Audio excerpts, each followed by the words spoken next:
Assalamualaikum warahmatullahi wabarakatuh. Bismillahirrahmanirrahim. Alhamdulillah wahdah. Wassalatu wassalamu ala rasulillah. Wa ala alihi wa sahbihi wa mawalah. Rabbi syrah li sadri wa yassir li amri wa hlul 'uqdatam min lisani yafqahu qawli. Alhamdulillah, dalam siri ketujuh pembongkaran rahsia-rahsia ajaib dari ayat-ayat Allah Subhanahu Wa Taala. InsyaAllah kali ini saya akan paparkan suatu rahsia ajaib, iaitu tentang Fir'aun Ramses yang berlawan dengan Nabi Musa AS masih hidup. Ya ke dia masih hidup? Anda percaya ke tidak? Percaya tak percaya? Mari saya bagi 7 fakta yang menunjukkan Fir'aun masih hidup. Bukan setakat hidup, naik pesawat lagi pula. Ya ke tu? Ya. Nanti kita cerita. Mari kita lihat fakta pertama yang menunjukkan Fir'aun ini masih hidup. Iaitu, kita semua tahu nama Fir'aun ni meniti dari satu mulut ke satu mulut seluruh dunia sampai sekarang, sampai kiamat. Sama ada mulut orang kafir atau orang Islam. Apatah lagi orang Islam. Mereka sebut Fir'aun ni, yang dimaksudkan ialah Fir'aun Ramses kedua. Orang-orang yang baca Quran, para hufaz Al-Quran, sekurang-kurang bila dibaca dari awal Quran sehingga akhir, dia akan sebut tidak kurang dari 74 kali perkataan Fir'aun. Itu tak masuk lagi ganti nama, dia. Lagi banyaklah. Maknanya nama dia ni sentiasa disebut. Macam orang hidup lah. Padahal dah ribuan tahun. Tak ada. Macam hidup. Dalam banyak-banyak ayat 74 tadi, ada ayat power. Kenapa saya kata power? Ayat ni banyak dibahaskan oleh banyak pihak. Ini, faqala ana rabbukumul a'la. Ayat ini menjadi suatu kenangan. Kerana dalam hujung tahun 80-an, saya pernah berdebat dengan kumpulan anti hadis. Di mana tu? Di Masjid Al-Mustaqimah, Taman Ceras Indah. Yang mana di masjid ini, saya pernah mengasaskan kelas tahfiz Quran, sekolah tahfiz Quran sampai sekarang ada. Ini gambar modelnya. Jadi apa cerita perdebatan saya dengan kumpulan anti hadis ni? Mereka datang selepas Isyak, selepas kuliah tafsir saya. Ada lebih kurang 5-6 orang. Mereka ni terdiri dari orang profesional punya, bukan sebarang orang. Tapi saya nak cerita sebelum perbahasan tentang ayat ni, ada 2 perkara yang ditimbulkan terlebih dahulu. Apa dia? Nombor 1, dia kata kita ni yang jadi susah salat ni pasal ikut hadis. Kalau ikut Quran senang je, solat tu mudah je. Apa mudahnya saya kata? Okey, dia kata cuba lihat surah 11 ayat 114. Apa ayatnya? Dia kata dia tak boleh baca. Dia terjemahkan saja. Okey, terjemah. Dan dirikanlah solat pada 2 bahagian siang, yakni pagi dan petang, dan pada waktu-waktu yang berhampiran dengannya dari waktu malam. Ayatnya mana? Ini dia, saya tunjukkan ayat surah Hud sebenarnya. Wa aqimis salata tarafin nahar wa zulafan minal lail. Jadi dia kata, tengok tu, Allah perintah kita suruh salat pagi dan petang. Maksudnya pagi sekali, petang sekali. Jadi kita ikut hadis ni jadi susah. Ada salat zuhur, asar, maghrib, isyak, subuh. Banyak jadi. Padahal Allah suruh pagi dan petang je. Jangan mudah terpengaruh. Memang orang nak senang, ikut ni lah pendapat ni. Tak betul. Jadi sebelum saya jawab ni, saya minta dia kemukakan apa lagi persoalan. Dia pun kemukakan persoalan kedua. Dia kata kalau ikut Quran sahaja, cara solat lebih mudah. Yang jadi susah ikut Nabi. Ada rokok, sujud, tahiyat awal, tahiyat akhir, macam-macam dia kata. Habis kalau ikut Quran macam mana dia kata mudah? Dia pun beritahu ada dalam surah 22 ayat 77. Surah apa? Tolong baca. Dia kata tak boleh baca. Okey, terjemah. Wahai orang-orang beriman, rokoklah dan sujudlah. Ayat dia gitu bunyi. Ya ayyuhallazina amanu, hai orang-orang yang beriman, irka'u wasjudu, rokoklah dan sujudlah. Okey, dia kata Bila sampai waktu pagi, kita rokok dan sujud. Cukup. Waktu petang, rokok dan sujud. Sebab perintah 2 kali je solat. Dan cara solat tu yang Allah tersebut dalam Quran, warka'u wasjudu yang mana ada tahiyat awal, tahiyat akhir dan sebagainya. Tak ada. Kita ikut Nabi jadi susah. Allah SWT berikan ilham saya sepantas itu saya dapat menjawab, dapat kilas persoalan mereka. Apa saya kata? Baiklah, tuan-tuan nak solat, rokok dan sujud. Dekat ayat mana pula yang Allah Ta'ala beritahu cara rokok dan cara sujud? Adakah Allah Ta'ala beritahu rokok tu terlentang ke, terlengkup ke, terbaring, mengiring ke, sujud pun begitu juga, tertongging macam mana ke? Ada tak? Dia kata, tak ada dalam Quran tu. Tak. Habis, tuan-tuan nak ikut macam mana bila tak ada dalam Quran? Oh, itu rokok mudah, sujud mudah. Biasa dah orang buat kan? Rokok gitu, rokok sujud gitu. Oh, jadi tuan-tuan ikut orang buat. Bukan ikut Quran. Kata nak ikut Quran tadi. Tiba bab rokok sujud ikut orang pula. Tuan-tuan tahu tak? Orang tu ikut Nabi. Jadi tuan-tuan, Nabi tak nak ikut. Yang ikut orang ramai lagi teruk. Terdiam dia. Lalu dia sepantas kilat, dia bawa persoalan ketiga. Dia kata Quran ni sebenarnya kita tak boleh semua baca semua ayat. Kenapa pula? Dia kata. Cuba lihat dia kata. Surah 79 ayat 24. Pun dia tak nak baca ayat. Dia terus terjemahlah. Akulah Tuhan kamu yang paling tinggi dan paling agung. Apa ayat dia? Itu. Faqala ana rabbukumul a'la. Berkatalah Fir'aun, akulah Tuhanmu yang paling tinggi. Dia kata kalau kita baca ayat ni, kita jadi Fir'aun pula. Dia tak ada Fir'aun. Ini gambar Fir'aun. Ya, terpacak tinggi, patung dia diletakkan di dataran Ramses, tengah-tengah kota Kahirah. Tu dia. Jadi dia tak nak baca ayat ini. Saya kata kalau ayat Fir'aun ni tak boleh baca, banyak lagi ayat tak boleh baca. Ayat yang iblis berkata-kata, kata gitu, kata gini, kita tak boleh baca. Nanti jadi iblis. Ayat orang kafir kata kita tak boleh baca. Banyak ayat-ayat orang kafir. Mereka-mereka yang berlawan dengan Nabi Nuh, dengan Nabi Lut, Nabi Hud, Nabi Saleh dan sebagainya. Semua ayat-ayat itu tak boleh baca. Nanti kita jadi kaum Lut, kaum Ad, kaum Samud dan sebagainya. Ayat-ayat munafik, orang munafik cakap pun kita tak boleh baca. Nanti jadi munafik. Akhirnya, tak ada apalah ayat yang kita boleh baca. Sikit sangatlah. Kata percaya pada Quran. Ini ayat Quran pun tak percaya banyak. Macam mana ni? Itu ringkas dia lah. Adalah perkara-perkara lain kita bincang, bahaskan. Tapi itu 3 perkara, poin killer lah kita boleh dengar. Boleh tengok ya. Okey, seterusnya tuan-tuan. Itu fakta pertama. Fakta kedua, umat akhir zaman, zaman kita lah, dapat melihat Fir'aun. Fir'aun ni dah mati, duduk dalam kubur. Mana kita dapat tengok balik? Orang biasa. Ini tak. Dapat tengok hari-hari dan tengok dia sekarang. Pergi dalam museum kat Mesir tu. Boleh tengok hari-hari. Macam orang hidup pula dah. Selalunya orang mati kita ziarah kubur je. Ini dapat tengok badan dia, jasad dia sendiri. Dia dengar tak dengar kita bercakap, itu Allah Alam. Ini gambar Fir'aun yang diletakkan di museum Mesir. Benarlah janji Allah. Janji mana? Dalam ayat berikut. Surah Yunus 92. فَالْيَوْمَ نُنَجِّيكَ بِبَدَنِكَ لِتَكُونَ لِمَنْ خَلْفَكَ آيَةً. Saya ambil ringkasan ayat, maksud ayat ni. Hari ini kami selamatkan badan kamu, wahai Fir'aun. Untuk apa?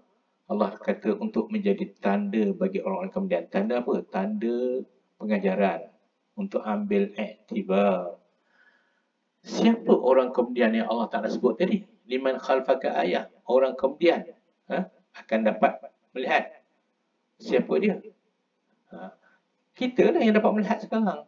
Boleh tengok. Saya dah banyak kali tengok mayat Fir'aun ni.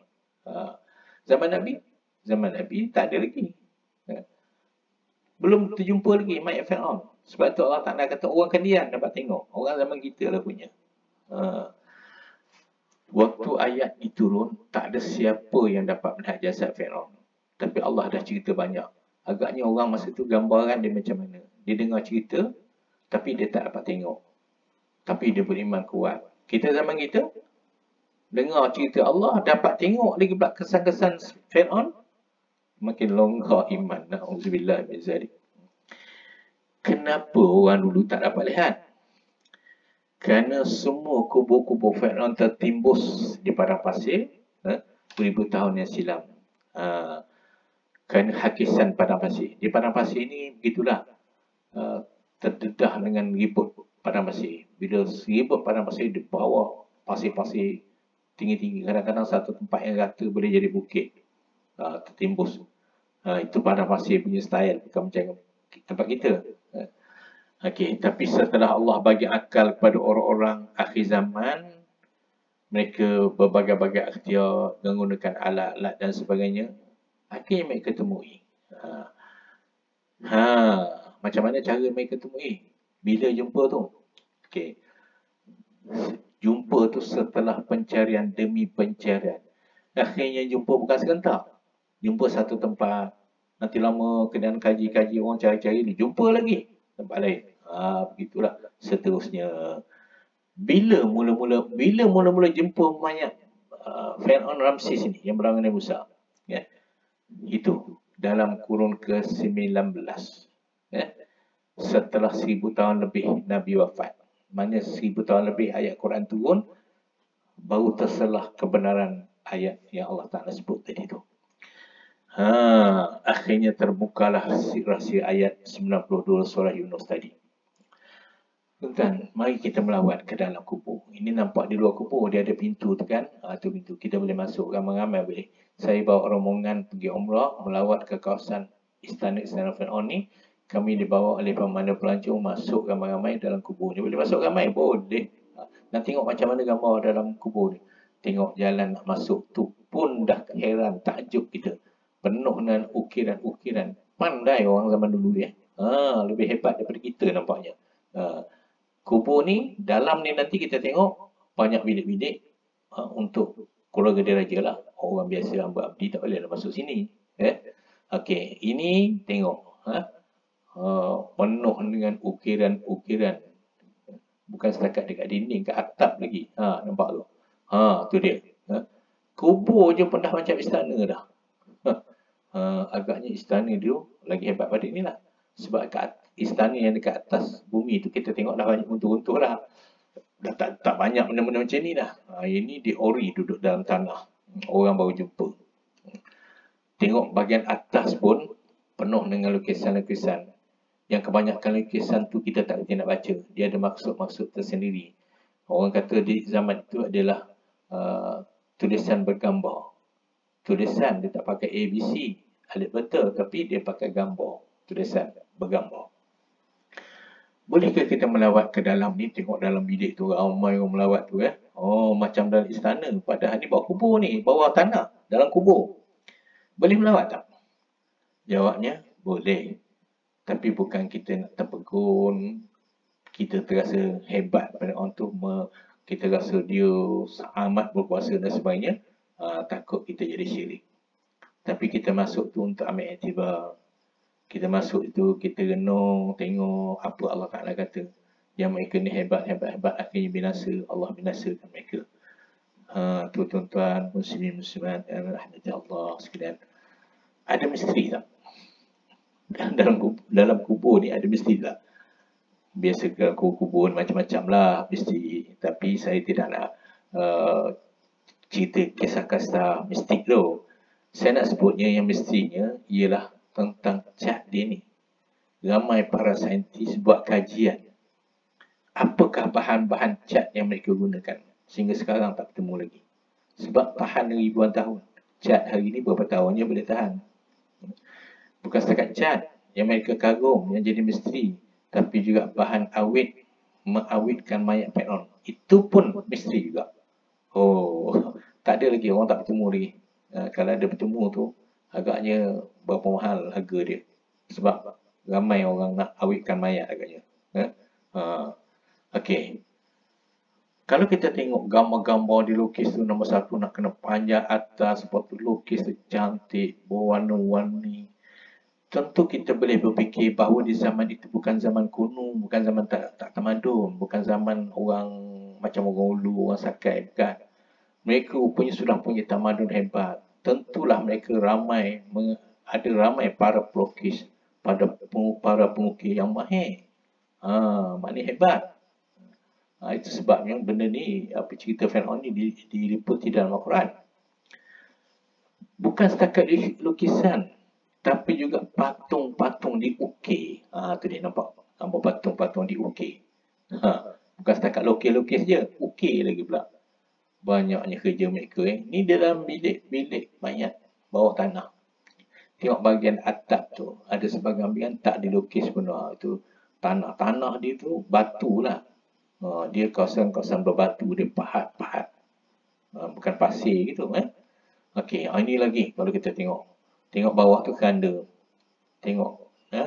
Kanda, setiap satu kanda tu satu mayat lah. Sama ada mayat anak dia ke, isteri dia ke, ahli keluarga dia ke, semua tak sini lah.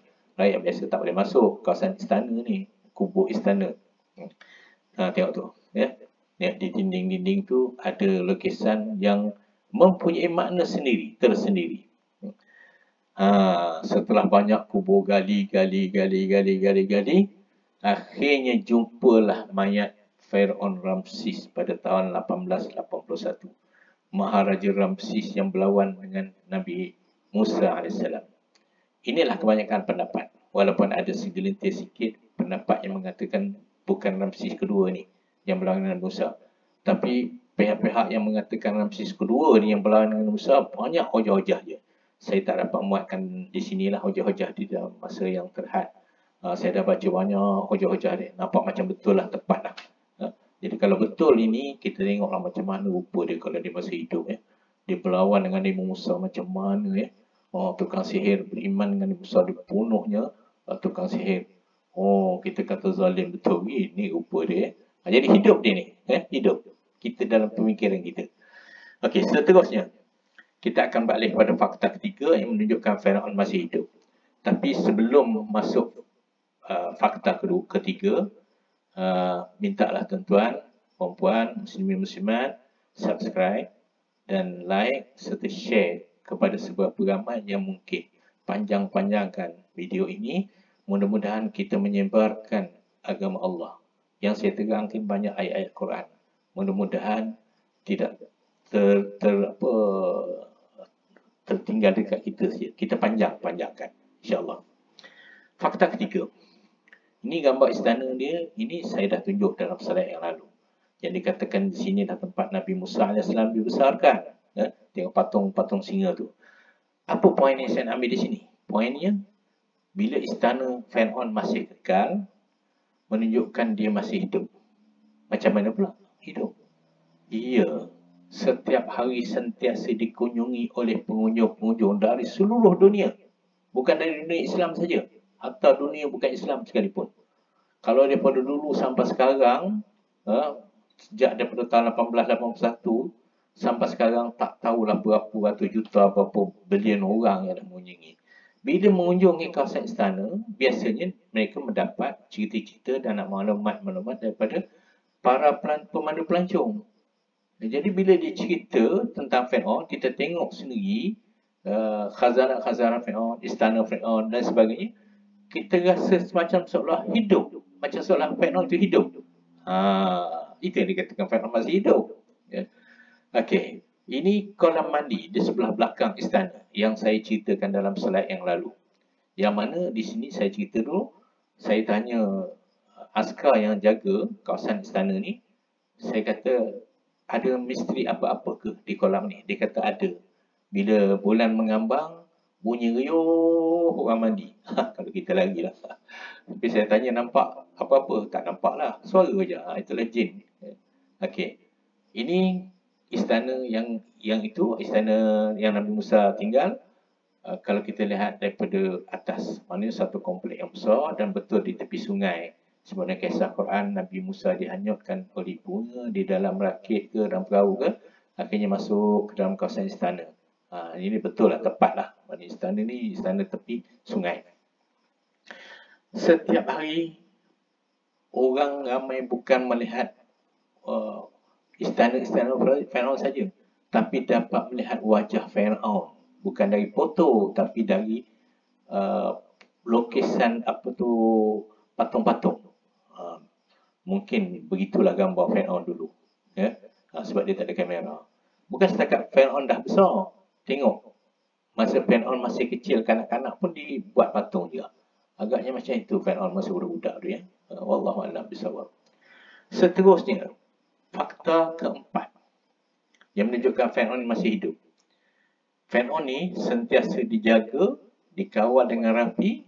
Masa dia hidup dulu memang hebatlah. Dia Fir'aun maharaja besar, memang dikawal. Lepas tu dah mati dalam kubur pun dikawal juga. Siapa yang kawal dia? Tengok tu. Dia buat pengawal patung emas. Patung emas dia buat. Jaga mayat dia kata. Dan sekarang dalam muzium pun masih dijaga oleh berbagai pihak. Lagi ramai orang jaga. Bukan saja pengawal-pengawal keselamatan, tapi juga berbagai-bagai pakar. Pakar yang nak jaga suhu, pakar yang nak jaga cuaca, dia tak boleh terang sangat, tak boleh gelap sangat. Sama-sama kita masuk tu. Dan ada orang jaga, beritahu nak masuk kawasan bilik Fir'aun ni, tak boleh bercakap, kena senyap gitu. Hebat kan? Apatah lagi pakar-pakar perubatan, sentiasa dicek. Itu yang dia pernah sampai tengok, tiba-tiba Fir'aun ni keluar garam. Itu dalam fakta yang berikut kita terangkan. Okey, ini menunjukkan memang kawasan ni dijaga oleh tentera. Pernah dilakukan pembalasan tentera di hadapan istana tinggalan Fir'aun. Kalau kita tengok di dinding-dinding kubur, ada satu gambar macam ni, ini melambangkan tengok tentera berkuda ni. Maknanya dia ramai pengawal-pengawal dan pengirim-pengirim ni. Dia tak ada pakai siren ke, tapi berkuda. Tak pakai motosikal, tak pakai kereta, kuda. Semua kuda tu nampak gambar kecil-kecil tu. Hebat tak? Hebat. Kita tengok gambar ni macam seolah Fir'aun hidup. Lepas tu baru-baru ni berlaku pemindahan Fir'aun dan khazanah-khazanah mereka dari muzium lama di tengah-tengah kota Kahirah bawa ke pinggir sikit, ya, iaitu kawasan Pustat. Mereka bawa dalam satu pergerakan yang mega. Ini kalau kita tengok, dia buat style macam zaman Fir'aun dulu. Berkuda dan pakaian-pakaian pun pakaian macam zaman Fir'aun. Jadi orang boleh tengok live lah. Ni keluar dalam siaran secara langsung dulu. Tengok tu. Siap dengan tentera yang menjaga pengawal keselamatan, jaga. Ini setiap satu kenderaan ni satu mayat Fir'aun. Okey, itu nampak meriah sungguh. Dah mati pun meriah lagi dia. Tu dia, macam dia masih hidup. Ini seluruh dunia dapat menonton video ni. Hebat kan? Itu saya dah kata Fir'aun masih hidup. Ini lagi pakaian tradisi zaman Fir'aun. Betul ke macam ini zaman dulu? Wallahualam lah. Itu menurut kajian-kajian ahli-ahli sejarah lah. Dia kata macam tu lah. Kita tak tahu. Okay. Seterusnya fakta kelima. Jasad Fir'aun keluar garam. Bukan semua Fir'aun. Fir'aun yang berlawanan dengan Nabi Musa. Ni dia. Fir'aun yang berlawanan dengan Musa. Kalau kita baca laporan perubatan tu, dia keluar, ada yang mengatakan keluar macam kulat putih. Tapi setelah dikaji oleh Dr. Fakar, Dr. Maris, rupanya garam. Ini bila? Dia keluar garam di dalam tahun 70-an. Maka tahun 76 dibawa ke Perancis. Orang yang bertanggungjawab ialah Profesor Dr. Maurice yang terkenal. Dia ni merawat, menjaga Raja Saudi. Dia orang Kristian, Perancis. Dr. Fakar hebat. Tapi apa akan jadi kepada dia selepas ni kita cerita.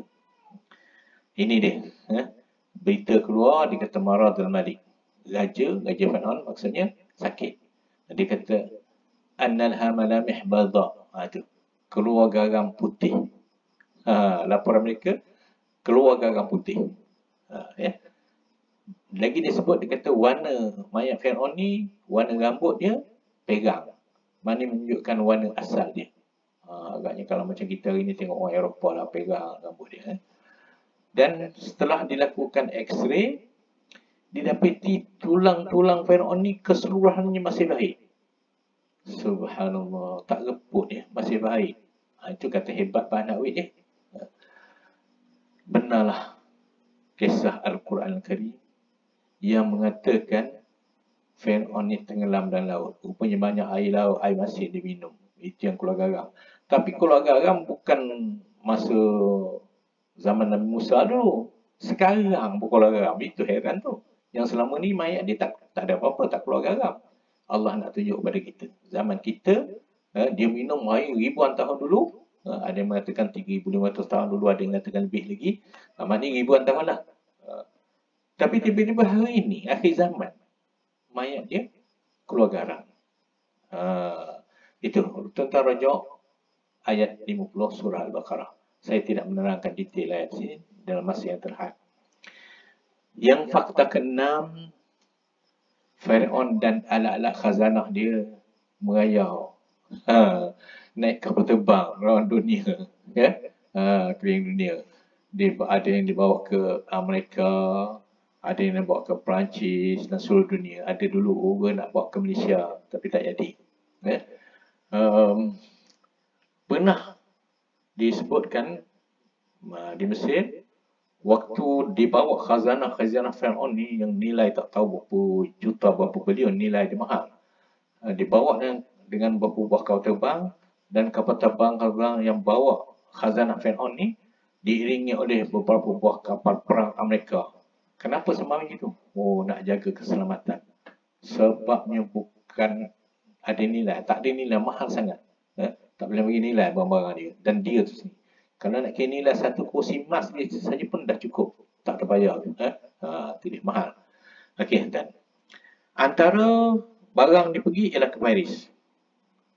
Paris ni berapa kali sebenarnya barang-barang dia pergi. Termasuk Fir'aun sendiri. Fir'aun Ramses sendiri pun rawat di Paris. Masa dia keluar garam tadi. Di Paris. Tidak. Lepas tu pulang balik lah. Okey.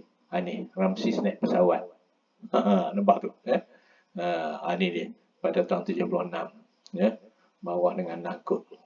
Tak tahulah, kita tak tengok, tak saksikan. Kita cuma dapat tengok gambar je. Antara barang-barang dibawa keluar negara untuk pameran, macam di Amerika tadi untuk pameran lah. Antara kursi emas. Tuan, kalau kita dapat satu kursi emas ni, bukan harga emas tu, harga nilai antik tu, yang mahalnya. Yang bawah tu, yang sebelah kiri kanan tu, tengoklah gambar patung-patung, perkakas emas dia. Allahu Akbar, sampai sekarang ada. Pasal apa emas dia banyak sangat ni? Kita tak kena faham. Dia ada orang kuat dia, iaitu Qarun. Qarun ni siapa? InsyaAllah kalau ada waktu dengan izin Allah, saya akan cerita pula Qarun. Yang menjadi orang kuat kepada Fir'aun. Yang backing dia lah. Okey. Khazanah keliling dunia. Banyak negara dia hantar pameran. Tapi tak tahu bayar macam mana, tak tahulah kita.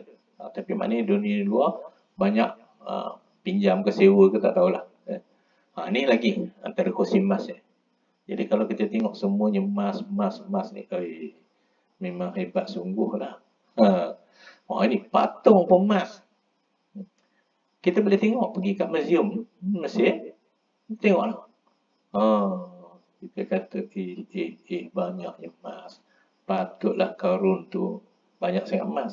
Apa kena mengena Qarun dengan Fir'aun? InsyaAllah, kalau dengan izin Allah ada waktu saya cerita nanti. Keranda dia pun buat daripada emas juga. Duit emas, semua emas. Kereta kuda dia pun emas juga. Patutlah istana museum ni dijaga rapi. Dijaga rapi oleh pengawal-pengawal keselamatan. Ini dia punya khazanah, macam kita kata pinggan mangkuk dia ke apa, semua khazanah dapur dia lah. Adalah bahagian-bahagian yang masih dapat disimpan. Ini satu lagi, satu tugu. Tugu ni ialah menara dari kawasan Luxor. Yang sebelum ni saya tunjuk gambar di Luxor, ada Twin Tower kan. Dia salah satu yang dia bawa dia ke Perancis tahun 1836. Saya sewaktu melawat Perancis, saya cari tugu ni dan jumpa. Jumpa tugu ni di Paris. Saya tengok sendiri, pada tiang-tiang tu tulisan bergambar seperti sama dengan yang ada di Luxor. Itu dia. Perancis menguasai pemerintah Mesir, sapu juga barang Fir'aun ni. Itu dia. Okey. Jadi kalau kita tengok Fir'aun ni, orang-orang Fir'aun, mereka pada masa tu hebat-hebat rupanya, cerdik, pandai, tekun dan rajin bekerja. Jadi orang sekarang ni, barang-barang peninggalan mereka tu, orang sekarang kaji, nampak tu. Belik-belik kaji. Macam-macam aspek lah yang dia kaji. Yang banyak lagi mesti tak terbongkar lagi.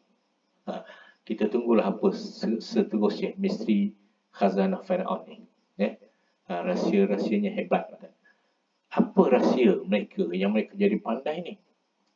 Banyak pendapat mengatakan, kalau kita baca dia dalam buku At'imah Al-Fara'inah, Ghiza wa Shifa, tulisan Dr. Al-Fata'anani.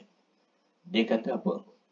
Orang Fir'aun ni antara jadi cerdik ni, ada makanan selain daripada bawang putih, bawang merah yang kita sebut dalam slide yang lepas, ialah mereka suka makan adas.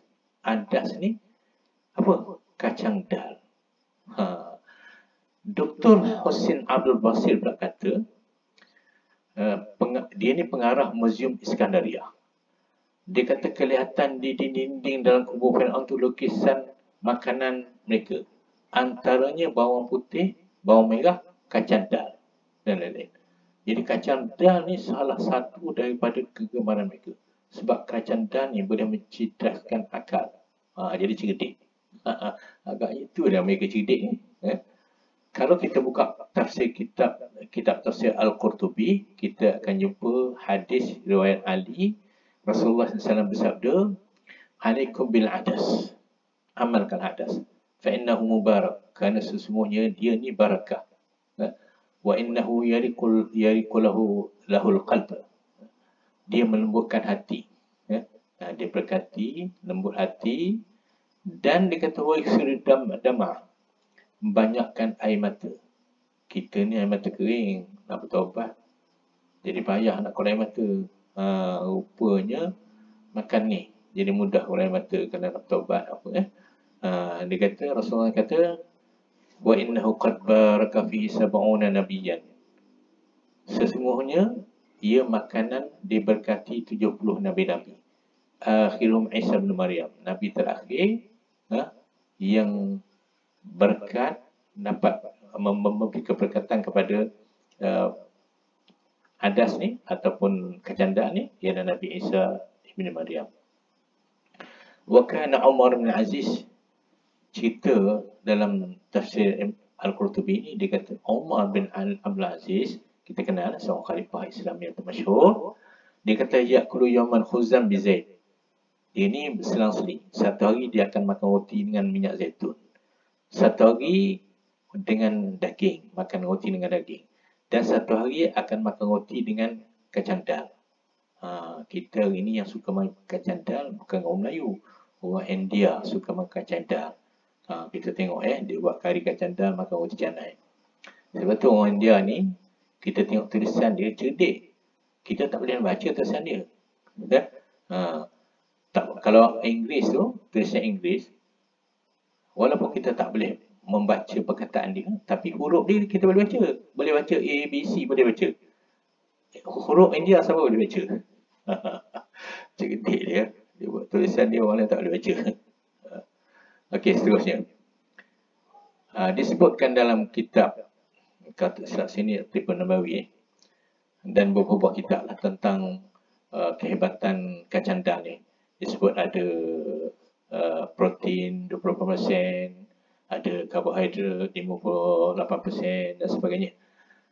Dan juga dia kata, ni saya terjemahkan, makanan kesihatan pemberi tenaga kerana mengandungi protein tumbuhan, kaya zat besi untuk menambah HB, hemoglobin, mengandungi kalsium yang dapat membantu perkembangan kanak-kanak. Kanak-kanak bagus bagi sup, sup kacang dal. Juga ada disebutkan bahawa kacang dal ni sangat berfaedah untuk penyakit-penyakit hati dan kencing manis. Bagi kacang dal lah. Juga dia kata memainkan peranan penting untuk menguatkan sistem penghadaman. Kita sistem penghadaman penting, sangat penting. Jadi rupanya kacang dal boleh membantu sistem penghadaman kita. dan juga membantu menguatkan tulang dan gigi. Itu dia ya. Jadi kanak baguslah jaga gigi dia, jaga tulang.